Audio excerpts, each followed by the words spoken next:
I made a promise to a dead man. What happened out there? Doesn't matter. Help me get her inside. All right, come on.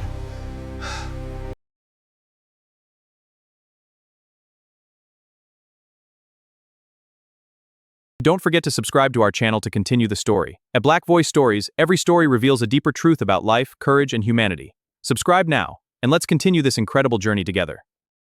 He walked in with a worn leather briefcase, jeans, and a gray hoodie that had seen better days. The check in his pocket had 9 zeros.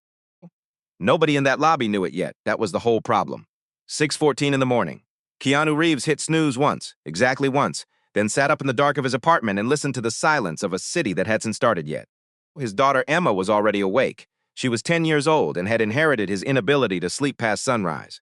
He could smell the toast burning from the kitchen, slightly charred the way she liked it. Morning, Daddy. Morning, Em. She had her backpack half zipped on the kitchen counter. He poured dark roast coffee, the kind that tasted like stubbornness, and stood at the window, watching Chicago come to life one headlight at a time. Today was bank day. Emma wrinkled her nose when he told her. Boring, she said, if she only knew. Inside the briefcase, one check, $10,847,000. Issued by Meridian Capital Group, signed by their CFO, dated March 9th. Today was March 12th, 3 days old and still the most important piece of paper Keanu had ever held. 5 years of building Apex route systems from a 2-bedroom apartment in Pilsen. 5 years of logistics AI that the industry said couldn't work, then said was too niche, then said wasn't scalable. Meridian Capital said something different. They wrote that check. He could have done a wire transfer. Could have done a mobile deposit sitting on his couch. He chose not to. His father had taught him something about that. Marcus Reeves, a bus driver for 31 years on Chicago's South Side, used to say there was something important about walking into a room that was supposed to serve you and being served with dignity. Don't let the system tell you your money has to come in through the back door. Walk in the front. Every time. Marcus died when Keanu was 24. He left behind a briefcase, cracked leather, a repaired handle, and that one piece of advice. Keanu carried the briefcase. Now the check lived inside it alongside the business incorporation papers, the acquisition press release, 5 years of tax returns, bank statements, 2 government-issued IDs. He shouldn't need all of that for a deposit. He knew that. He also knew what had happened to friends who walked in without it. The drive to First Continental Bank took 22 minutes. New branch, opened 8 months ago in the River North Financial District.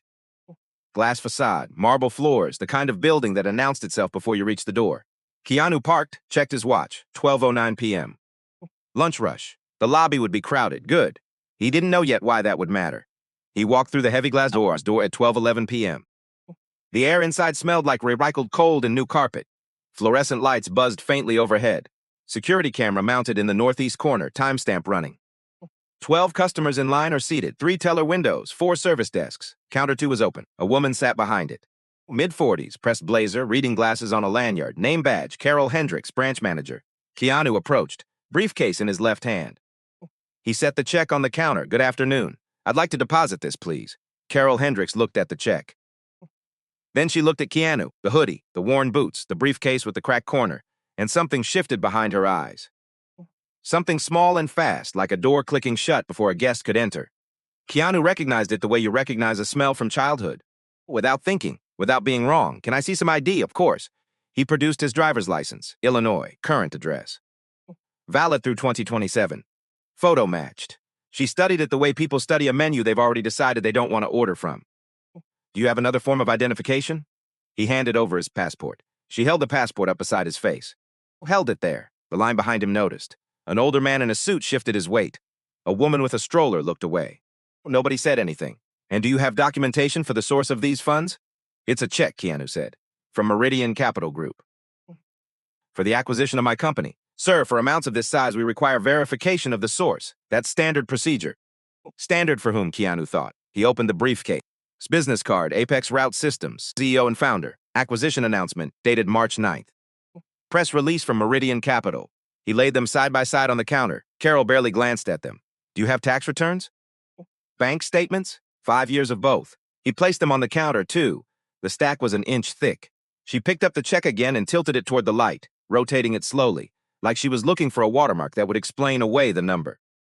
There were other customers. There was a line. Everyone was watching a black man in a hoodie stand at a counter while a branch manager audited his life. I'm going to need to contact our verification department, Carol said. This amount is inconsistent. Inconsistent with what?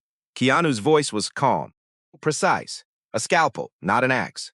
She began, then reset. With the documentation you've provided. I provided my passport, driver's license, incorporation papers, 5 years of financials, a press release, and a business card. What documentation are you missing? Carol picked up her phone. Security, can you please come to counter 2? The words came down like a gavel.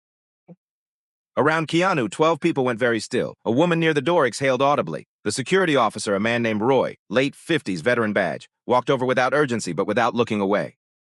He stood 3 feet to Keanu's left, not touching, just there. The way a threat is sometimes just posture. Keanu reached into his jacket pocket. Slowly, both hands visible. He set his phone on the counter screen down. Carol noticed, "Sir, this is a private establishment. Recording without consent is not permitted. Illinois is a one-party consent state. I don't need your consent." Keanu's voice dropped 1 register. "And I'm not leaving this counter until you process this deposit or provide me a written explanation for the refusal." She blinked. That was not the response she had prepared for. "I'm going to ask you to step aside so I can serve other customers." "No." The word sat in the air between them like a physical thing. "Excuse me? No, I'm not stepping aside. I'm not leaving. You're going to process this deposit or explain why you're refusing it. Those are the only 2 options on the table." The lobby was a photograph. Nobody moved. Nobody spoke. Carol Hendricks stood up from behind the counter, and her voice rose enough to reach the back wall. "Sir, I'm placing a hold on this transaction pending fraud verification. This check is inconsistent with your account history, and I will not be processing it today. Security will now escort you out." Roy took a step toward Keanu, didn't move. "Call the number on that press release," Keanu said. "Meridian Capital. Their CFO's direct line is on my business card. 30 seconds. That's all it takes." Carol picked up the check. She held it between 2 fingers like evidence at a crime scene, like the paper itself was contaminated. "Where exactly did you get this?" "Not receive, not earn, get. I earned it. From the sale of my company. And what does your company do?" Kept his eyes level. Supply side is a logistics routing AI. 27 employees, 5 years of operation. Clients in 8 states, 42% year-over-year revenue growth before the acquisition. Anything else? Carol did not call Meridian Capital. She did not open the acquisition announcement. She did not pick up the business card. She picked up the check instead, looked directly at Keanu, and tore it, slowly, down the center. Not quickly, not in frustration. Methodically. Like a decision that had already been made before he walked through the door. The sound of paper tearing cut through the lobby the way a sound does when no one is breathing. Then she tore it again. Quarters. 16 pieces of 3 years of his father's advice, 5 years of his own life. She came around the counter and threw the pieces at his chest. They fell across his shoes, across the briefcase, across the floor. "This check is fraudulent," Carol said, "and you, sir, are attempting to commit fraud in my bank. Roy, please remove him." "I'm calling the police." Keanu did not step back, did not raise his voice, did not pick up the pieces. He stood in the ruins of the moment and looked at her with something colder than anger, something more permanent. He bent down, collected every piece, placed them in an envelope from inside the briefcase, stood back up. "What is your full name?" "Carol Hendricks, branch manager. And if you do not leave this premises in the next 30 seconds, I will have you arrested." "Thank you, Carol." He photographed her name badge, photographed the torn check pieces in the envelope, photographed the security camera in the corner and the timestamp still running. His phone had been recording since minute 4. Then the door opened. 51 minutes and 38 seconds after Keanu Reeves walked into First Continental Bank, Daniel Marsh walked in. Regional Vice President, 53 years old. Tailored gray suit. Salt and pepper temples, the kind of posture that came from 26 years of knowing he was the most important person in most rooms. He was not supposed to be there. He had a lunch meeting 2 blocks over that had ended early. He decided to swing by the new branch. Just checking in, just seeing how Carol handled the rush. He walked into a still photograph, 12 customers frozen. Roy, the security officer, standing awkwardly between counter 2 and the door. Torn paper on the tile floor, Carol pointing. "Remove him now," she was saying. "Right now." Daniel Marsh started toward her. "Support your manager. 16 years good record." Then he saw the man at the counter, something in the way he was standing. Not aggressive, not defensive, present. Like someone who had every right to be exactly where he was. Daniel got closer.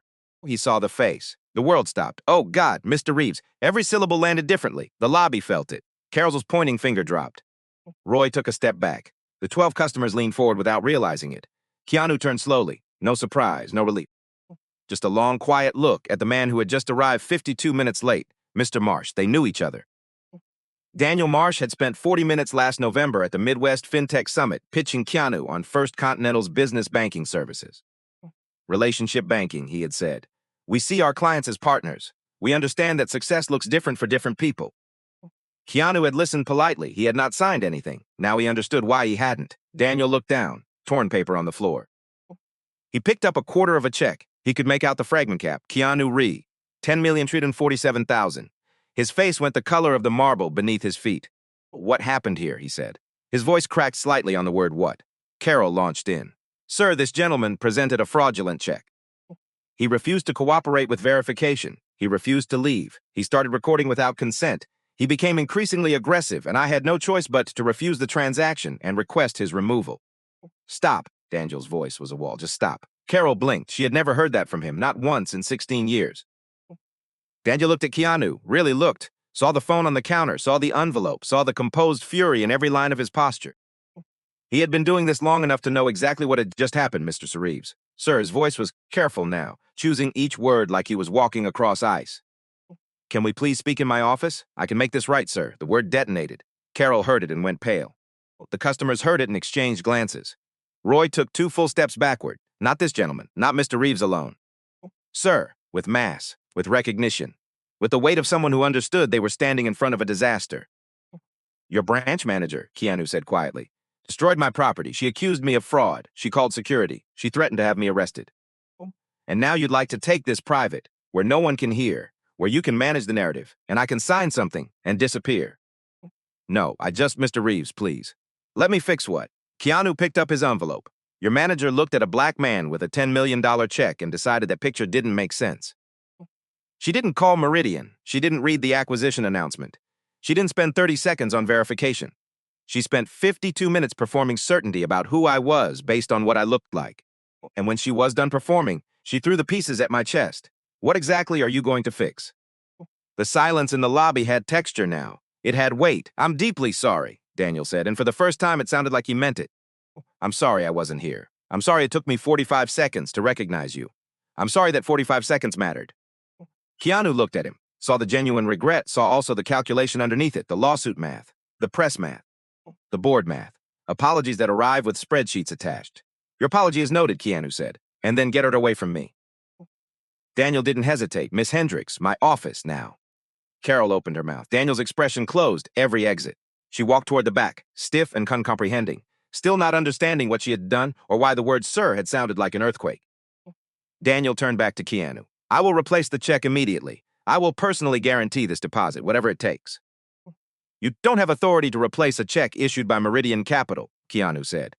What you're offering is your bank's instrument covering their debt to me, which transfers the transaction to your institution, which means you're trying to control how this story ends. I'm not interested in how you want this story to end, Daniel stared. Here's what's going to happen, Keanu said. I'm going to call Meridian. They'll reissue the check. I'll deposit it somewhere that treats me like a human being. And then I'll decide what to do about this. He gestured at the lobby, at the paper on the floor. At Carol visible through the glass of Daniel's office, pacing. Do you think this is the first time she's done this? Keanu asked. Do you think I'm the first person she's treated this way? Daniel's silence answered the question. That's what I thought. An elderly woman near the rope line stepped forward. Silver hair, sensible coat, the kind of woman who had been quietly watching everything for the last 47 minutes. Her name was Margaret. She had been a customer here since the branch opened. I want my statement on record, Margaret said. My name is Margaret Calloway, account number ending in 7734. I have been banking at this branch for 7 months. I watched this entire exchange. This man did nothing wrong. He was patient, he was professional, and he was treated like a criminal from the moment he walked in. She reached into her purse, wrote her phone number on a deposit slip, and handed it to Keanu. If you need a witness, call me. Keanu took it. He walked to the door, stopped, turned back. One last time. You called me sir when it was too late to matter. Next time with the next customer who walks in here and looks like say it first, before the credentials, before the recognition. Say it because that's the default, not because you finally understand who you're talking to. He walked out. Daniel Marsh stood in the lobby with cold coffee and 12 witnesses, and the knowledge that sir had arrived 52 minutes too late to save anyone. Keanu sat in his car for 19 minutes, hands on the wheel, not shaking from fear, shaking from the specific exhaustion of having to be extraordinary just to be treated as ordinary. The recording sat in his phone, 53 minutes and 11 seconds, every word, every assumption. The sound of paper tearing. Margaret's voice. The way Sir had sounded like an apology to a version of him that shouldn't have needed one. He could delete it. Could call Meridian, get the check reissued, pick a different bank, move on. Teach Emma that staying small was safer than making noise. Or, his phone rang, unknown number. Text followed immediately. Mr. Reeves, this is Daniel Marsh. Please call me. I want to make this right. Keanu deleted it. The second call he answered, said nothing. Reeves, please don't hang up. I know you're angry. You have no idea what I am. Silence on the line. Keanu continued, here's what I know. Your branch manager didn't invent this behavior in one afternoon. This is learned. This is trained. This is what happens when a system rewards certain instincts and calls them protocol. Was Carol acting alone? She was using her judgment. Was her judgment shaped by anything your bank trained her to believe? That's not, I don't. Then I'll find out through discovery. The word landed. Discovery. The sound of a door opening onto a courtroom. Mr. Reeves, please. Let's meet neutral ground. I'll do whatever it takes. Tomorrow. 10 a.m. The coffee place on Michigan Avenue near the bridge. You know it. I'll be there. Keanu hung up, drove home. Emma was at a friend's house. The apartment was quiet. He sat at his desk and opened his laptop and searched. Banking discrimination, Chicago. First Continental Bank complaints. The results were a hallway of mirrors, articles, lawsuits, settlements, patterns repeated across institutions and decades. He narrowed the search, found a thread on a community forum from 2021. Anonymous post. Has anyone else had problems with First Continental in Chicago? Manager questioned my paycheck from my own employer. I'm black. My coworker deposited the same amount the same week. Driver's license only. 17 replies. Similar stories, different branches. Same pattern. He screenshotted everything, built a folder, then he emailed his contact. Victor Haynes, civil rights attorney, 12 years in financial discrimination cases, 3 settlements against major Chicago banks. They had met at a conference 2 years earlier and stayed in loose touch. Keanu kept his emails short. Need to talk. Tonight if possible. Victor responded in 4 minutes. Call me now. Keanu told him everything, the whole 53 minutes, the recording. Margaret's contact information, the folder he had already started building. Victor was quiet for a moment. Then, you have 53 minutes of audio from inside the bank? Yes. Witness who gave you her account number on the record? Yes. I'm taking this case. No fee until we win. He paused. But I want to be clear about something. If we do this, we do it publicly. We don't take their first offer. We don't disappear into an NDA. We file complaints. We demand investigations. We make noise. Because quiet settlements get quiet resolutions, and the training manual never changes. I know. You understand what public means? Your name in the news. Your company connected to a discrimination case. People who don't understand taking sides. Keanu thought about Emma, about Marcus, about the 17 replies in that forum thread, about the next person who would walk into that lobby in a hoodie with a legitimate check and meet Carol Hendricks's eyes. I understand. Let's make noise. He posted on LinkedIn that evening. Simple post, no bank named, no recording attached. Just the truth in plain language. Today I walked into a bank with a check from the sale of my company. I walked out with torn paper and a reminder that success doesn't erase assumptions. I'm sharing this because silence protects systems, and I'm finished protecting systems that don't protect us. By midnight, 340 comments. By morning, 100 shares, messages from people he hadn't spoken to in years. This happened to me too. I thought I was alone. Thank you for saying it out loud. 2 journalists reached out. He responded to one. Sophia Delgado, Chicago Tribune, investigative desk. 3 years covering financial services discrimination. I want to hear your story off the record first if that's easier, she wrote. Her portfolio showed 2 investigations that had resulted in regulatory action. He agreed to meet. They met the next morning at a diner in Wicker Park. Sophia brought credentials and a notebook and asked questions the way good reporters do without guiding the answer. He showed her the recording, the envelope with the torn pieces. Margaret's contact information. Sophia listened without flinching. This isn't only your story, she said when he finished. You know that. If we publish this, other people will come forward. People who had the same experience and stayed quiet because they thought quiet was safer. This could become considerably larger than one branch manager. Good. She looked at him steadily. Once it's published, look, there's no taking it back. They'll fight. They'll hire PR firms. They'll try to make this about your tone or your clothes or anything, except what it actually was. Let them try. Okay, she said. I'll need to verify everything. Talk to Margaret. Get the bank's official response. Give me a week. Take the time you need. They parted. Keanu went to meet Daniel Marsh, the coffee shop on Michigan Avenue. Daniel arrived 8 minutes early, which told Keanu everything about how frightened he was. He had ordered and was sitting with his hands wrapped around a mug he wasn't drinking from. Keanu sat across from him. Said nothing. Mr. Reeves, Daniel began, thank you for coming. I know yesterday was I can only imagine how you felt. I want you to know we are taking this extremely seriously. Carol Hendricks has been placed on administrative leave pending investigation. We're reviewing the incident. We're implementing additional sensitivity training. We are committed to ensuring this never happens again. What investigation? Keanu said. Oh, I'm sorry? You said investigation. What are you investigating? I have 53 minutes of audio, 12 witnesses. Margaret Calloway's sworn statement. What facts are in dispute? We need to understand Carol's decision-making process. Her decision-making process was my skin color. You can investigate that if you want, but the documentation is pretty clear. Daniel closed his eyes for a moment. Mr. Reeves, I don't believe Carol is a racist. I think she made a terrible judgment call. I think she was overly cautious. I think her intentions were. Her intentions, Keanu said, don't live in my chest where she threw that paper. She humiliated me in front of 12 people, destroyed my property, and threatened me with arrest. Whether she did it with hate in her heart or procedure in her manual, the experience is identical.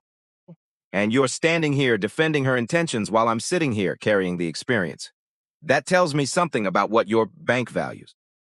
Daniel was quiet. How many complaints has Carol Hendricks received from black customers in the last 3 years? I can't share personnel information. Then I'll get it through discovery. Mr. Reeves, please. Let's not make this adversarial. I'll compensate you for your trouble. I'll ensure Carol receives appropriate discipline. I'll implement whatever oversight you want. Just tell me what you need. I needed 30 seconds. Keanu's voice stayed level. 30 seconds, and a phone call to Meridian Capital. That's all I needed. You can't give me that back. What you're offering now is damage control, not accountability. I'm sorry, Daniel said, and he sounded like he meant it. I'm sorry I wasn't there. I'm sorry it took me 45 seconds to recognize you.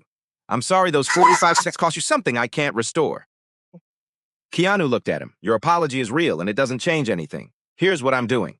I'm filing a formal complaint with the Illinois Department of Financial and Professional Regulation.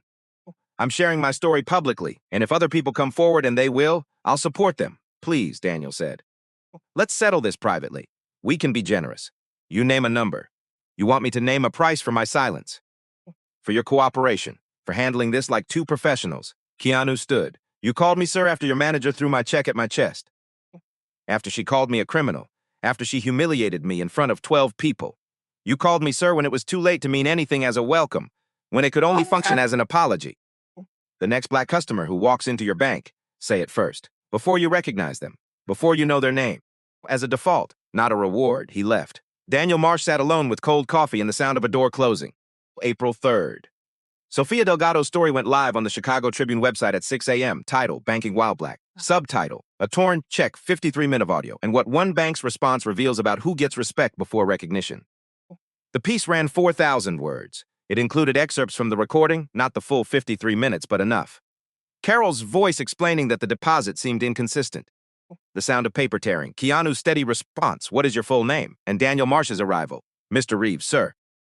Sophia's analysis was clean and surgical. The word sir arrived at minute 52. The disrespect began at minute 1. The question is not whether Carol Hendricks is a racist.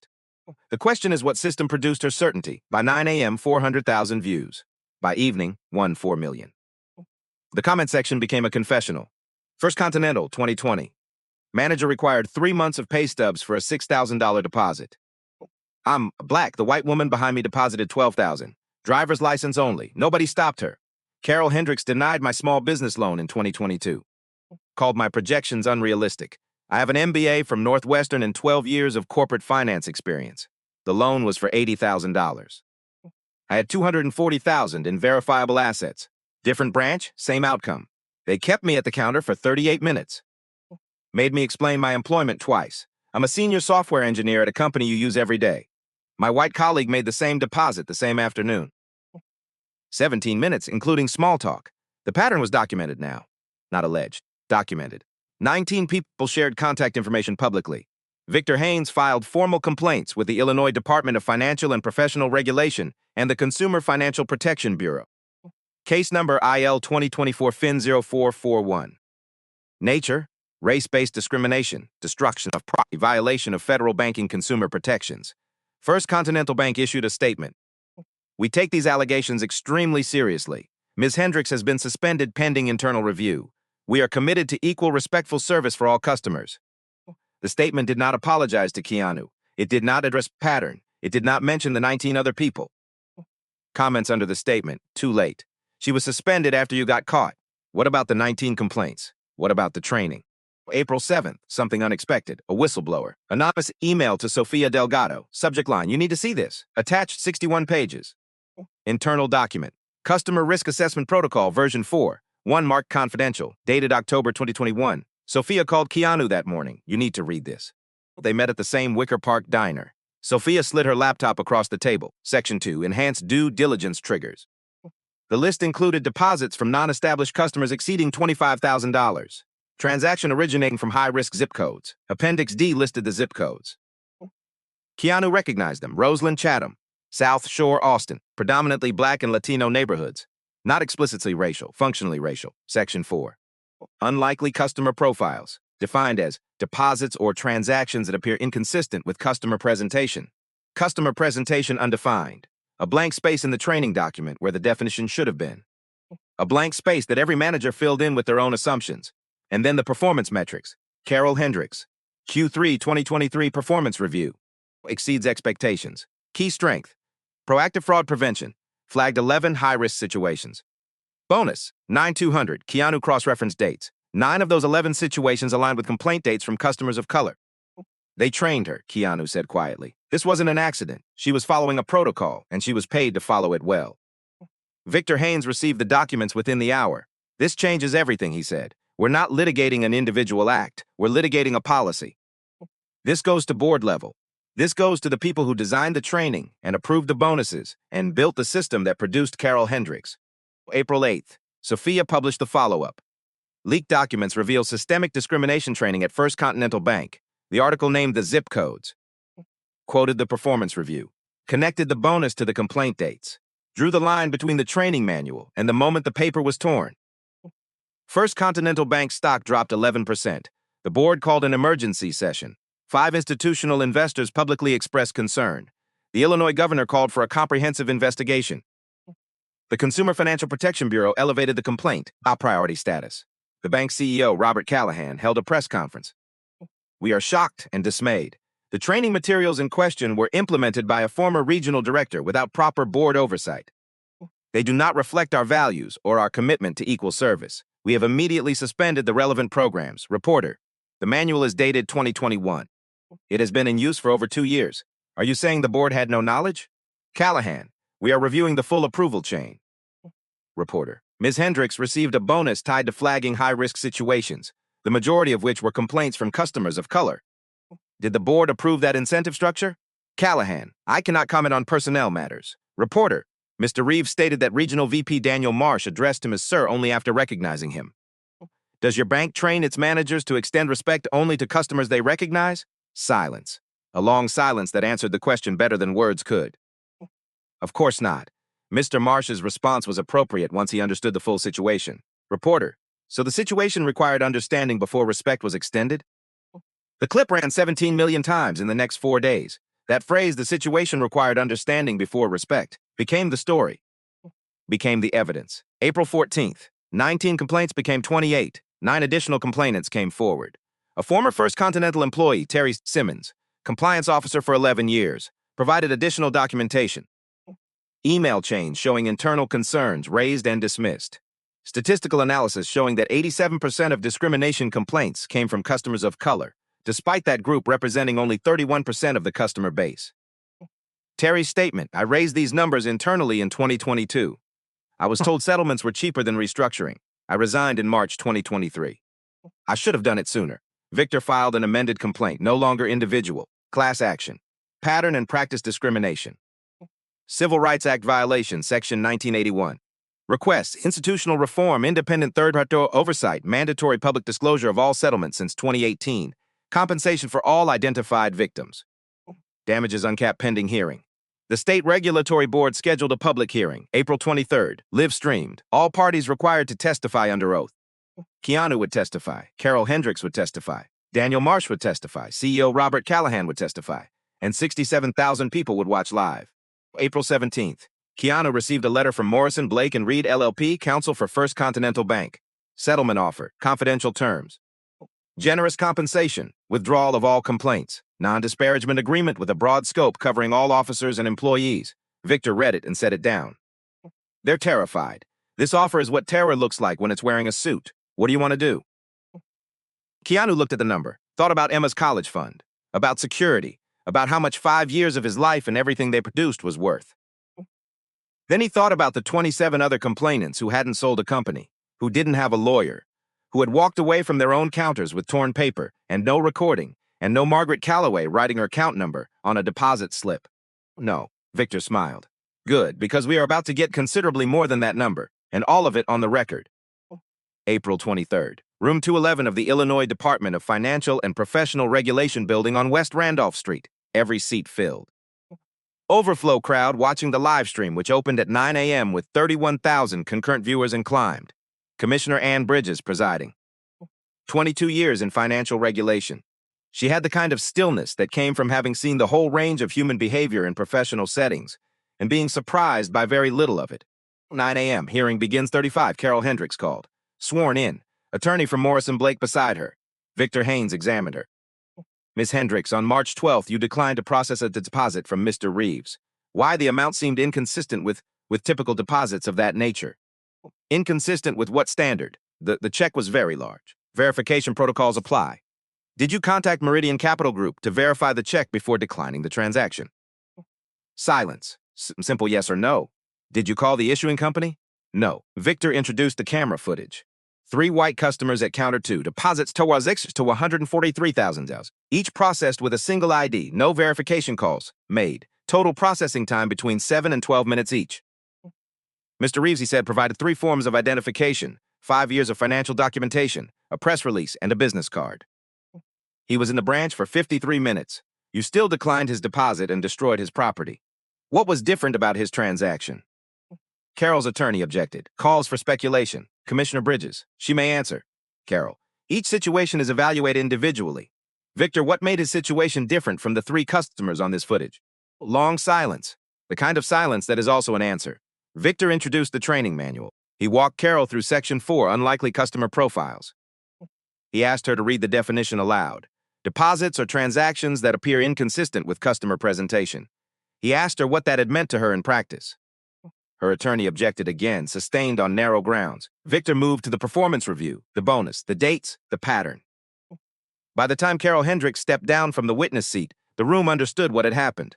Not a rogue manager. A trained one. 11:15 Marsh. Sworn in. Victor was precise. Mr. Marsh, when you arrived at the branch at approximately 12:52 p.m., what did you observe? Mr. Reeves at the counter, paper on the floor. Miss Hendricks appeared agitated. When did you recognize Mr. Reeves? Almost immediately. What did you say? I said, Mr. Reeves. Then, sir. Why that word? Why, sir? It's a respectful address. Did Ms. Hendricks use that word? She may have. I don't recall specifically. Victor played a 30-second clip of the O. Carol's voice. Sir, this check is fraudulent. Sir, I need you to step back. Sir, you are being removed. Then Mr. Reeves. Sir Victor. Miss Marsh, Ms. Hendricks used sir as a dismissal. You used it as an acknowledgement of status. What changed between her usage and yours? Daniel, I recognize Mr. Reeves, so respect arrived with recognition. Daniel, that's not what Victor. If you had not recognized Mr.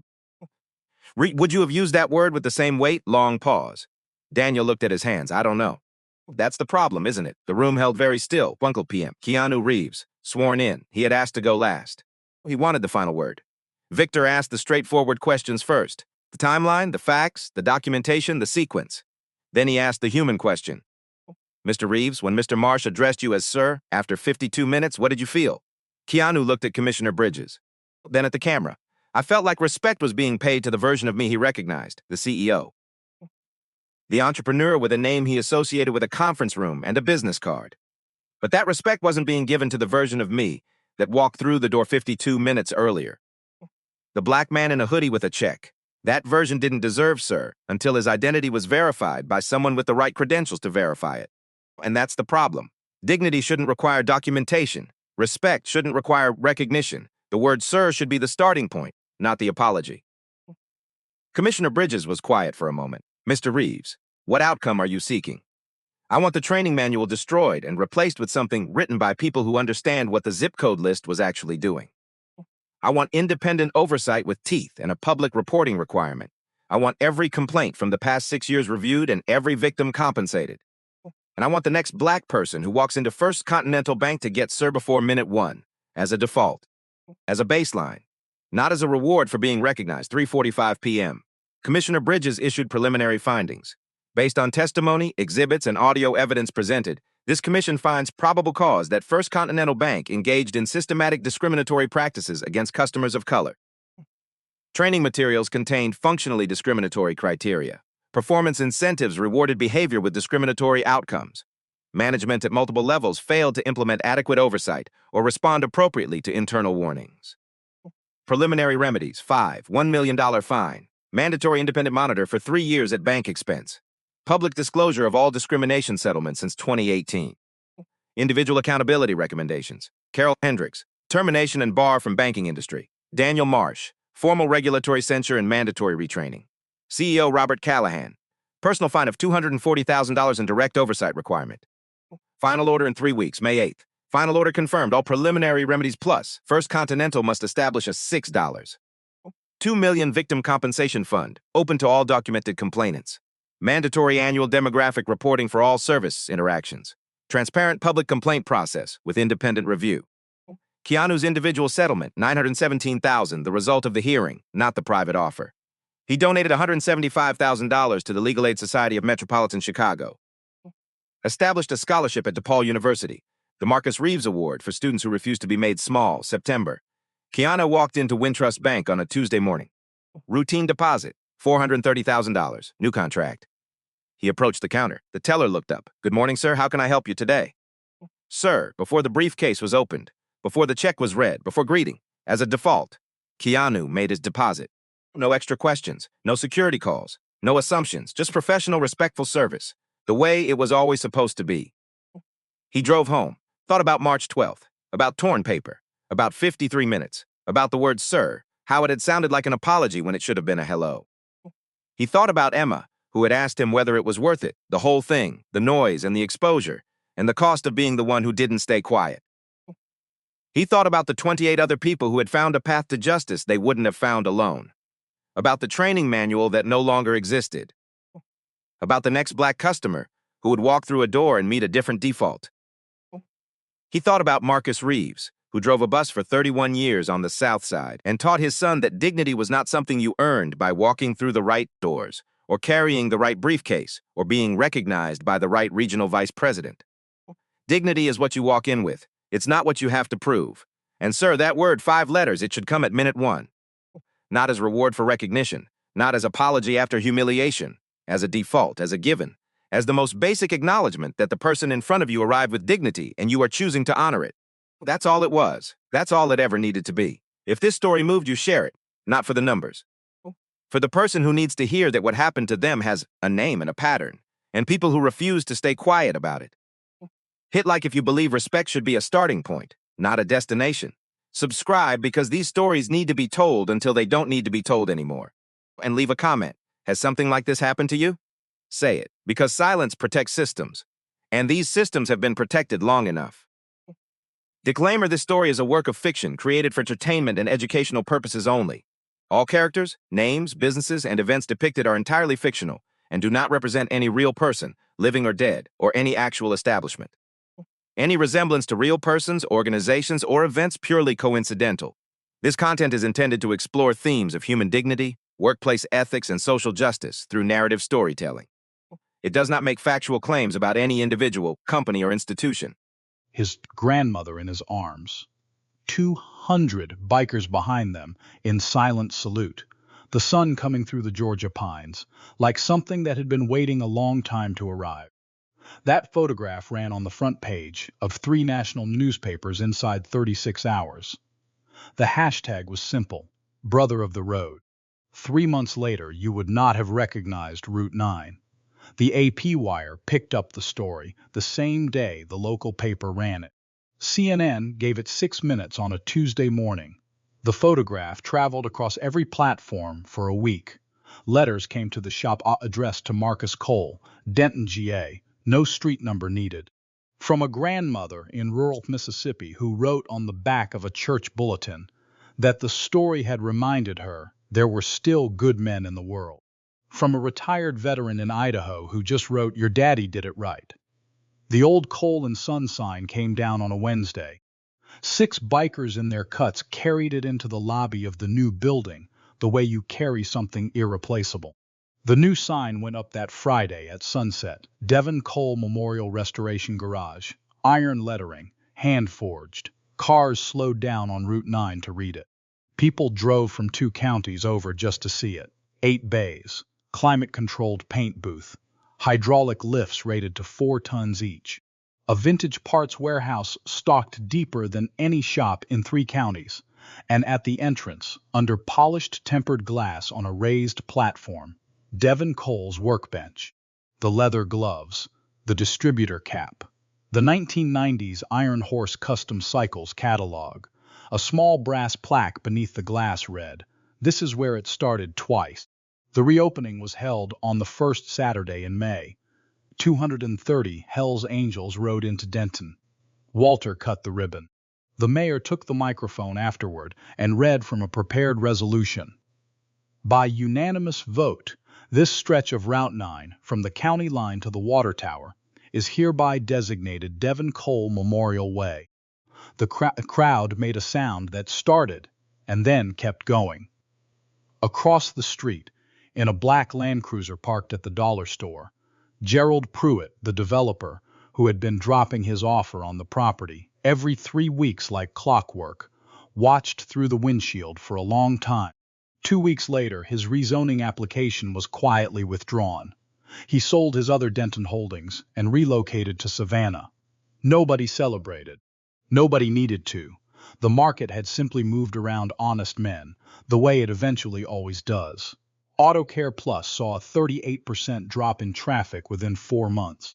The regional manager, a decent mechanic from Tennessee named Carl Reeves, who had been embarrassed by what his counterstaff had said to Walter that Thursday afternoon, drove over one morning with his resume in his coat pocket. Delia hired him without much deliberation. "You know the work," she said. "That's what counts here." Marcus left for Georgia Tech on a Tuesday morning in August. Delia packed him food for 4 people.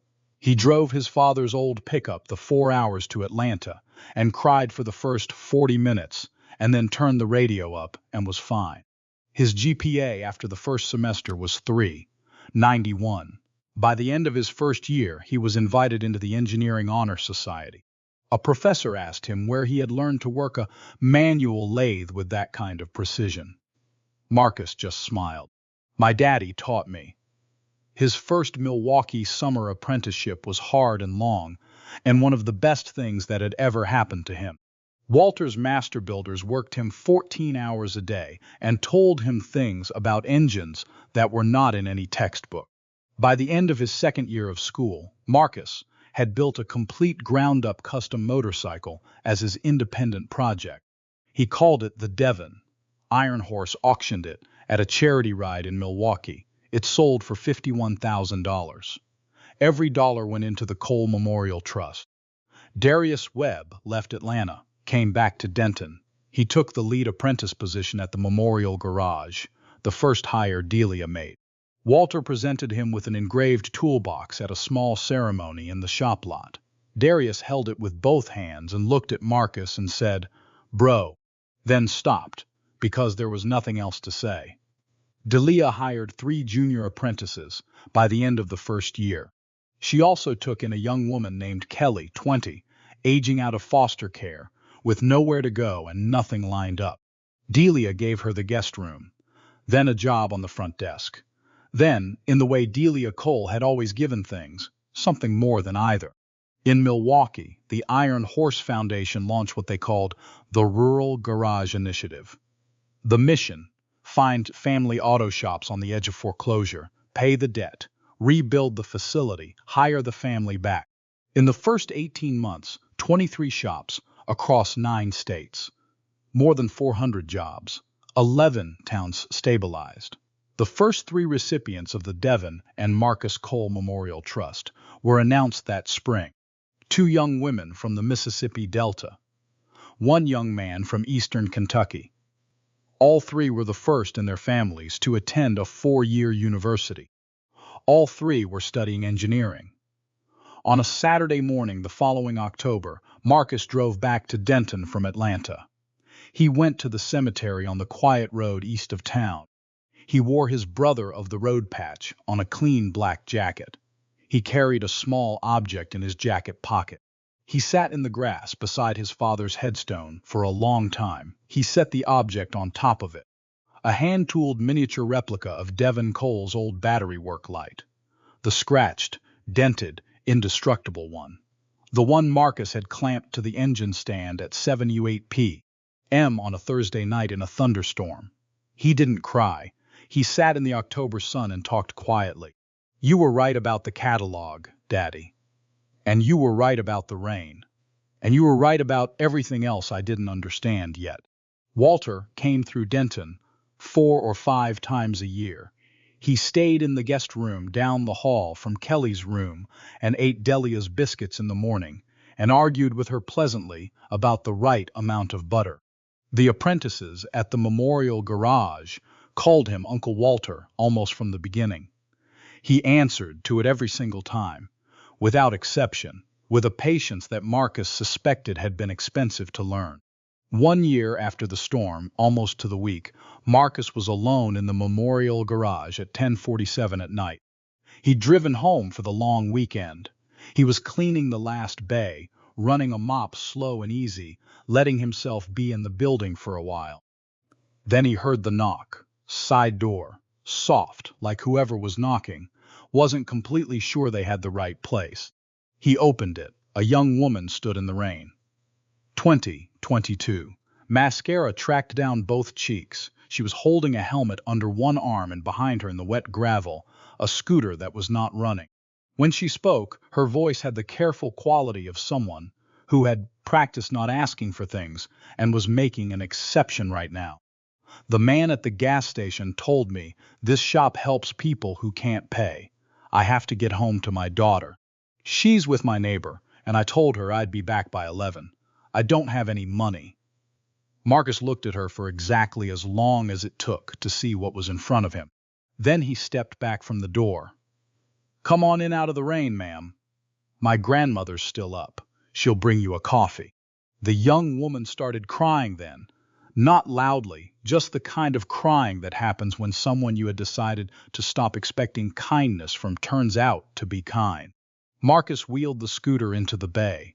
Fouled fuel line, dirty spark plug, 14-minute repair. He worked without talking much.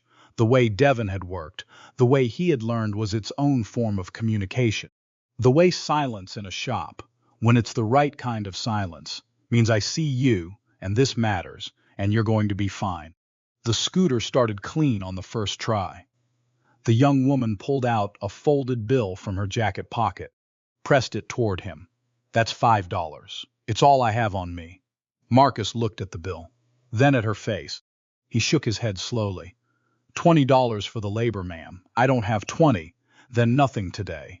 He paused. "But listen to me carefully. One day, someone you don't owe anything to is going to need help. When that day comes, you help them. That's the only payment I take." She covered her mouth. The tears came again. She hugged him quickly, the way people hug when they're overwhelmed and don't have language for it. Then she put on her helmet, got on the scooter, and disappeared into the rain. Marcus locked up the bay. He walked to the entrance and stood in front of the glass case. Devon's workbench, the leather gloves, the distributor cap still clamped in the vise, the cracked spine Iron Horse catalog, the framed brother of the road patch. He put one hand flat on the glass. "I see it now, Daddy. I finally see the whole thing." He walked outside. Standing on Route 9, rain coming down soft now, the pine trees dark against a clearing sky. He heard a single engine coming up from the south, a big touring rig. It slowed at the lot, and the window came down. Walter, on his way to a rally in the Carolinas, passing through because passing through Denton was something he had started doing on purpose. "You good, son?" "I'm good, Uncle Walter." Walter looked at him for a moment with those blue eyes that had filed away a lot of years.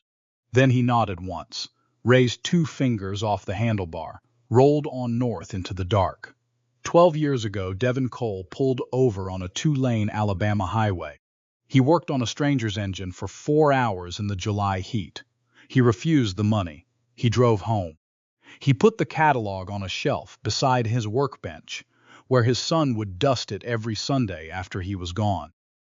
12 years later, Devon's son fixed that same stranger's engine in a thunderstorm by lantern light for $20, because it was the right thing to do. 1 year after that, that son fixed a young mother's scooter and sent her back into the rain with the same instruction Devon had lived by. That's how it works.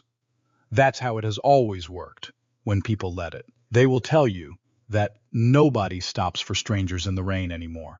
That a kid like Marcus Cole shouldn't have to work a night shift at a gas station just for a chance at a future his father wanted for him. That the world is too loud and too fast and too certain about everything to leave room for quiet kindness. Maybe they're right about some of it.